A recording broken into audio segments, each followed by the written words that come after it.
Have you ever felt the conflict? You are a person of big ideas, a dreamer with visions that stretch to the horizon. You see the mountaintop. You know you have the strength to climb, yet you're paralyzed at the base. The alarm clock rings, and the weight of your own potential feels too heavy to lift. The question isn't, do I want this?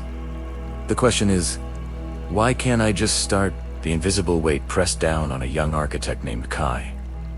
He wasn't lazy. In fact, his ambition was a restless, roaring engine. He had blueprints for a revolutionary sustainable housing project. Genuine legacy. Yet, day after day, he found himself trapped on the sofa, scrolling endlessly, battling a silent, internal resistance.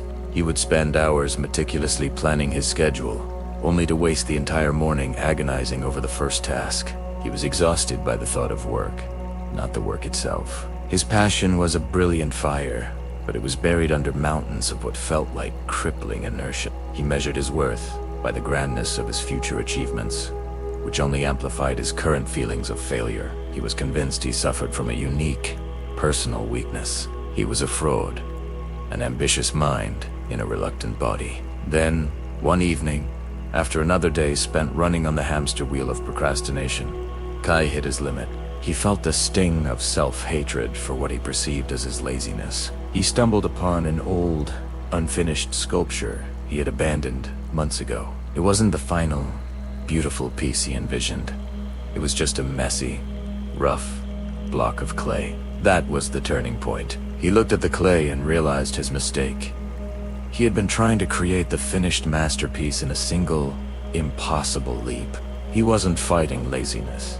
He was fighting perfectionism and the overwhelming scope of his own grand vision. The inertia wasn't a lack of drive. It was the sheer terror of that first, tiny, imperfect chip. Slowly, Kai picked up a tool. He didn't try to sculpt the roof of the revolutionary house. He didn't try to finish the piece. He simply decided to make 5 tiny marks on the clay. Just 5. He found his own natural rhythm. 5 tiny marks led to 10 minutes of flow. 10 minutes of flow led to the feeling of momentum. He stopped focusing on the monumental project and started focusing on the micro-action. Some days, he managed to work for hours. Other days, he completed 1 key sentence or 1 structural sketch, and that was enough. He learned to celebrate the small, imperfect chip, because the chip proved he had engaged. He learned that the drive isn't something you find fully formed. It is something you build, block by block, starting with the smallest possible movement. Your resistance isn't a sign of weakness. It's a signal that the task is too big.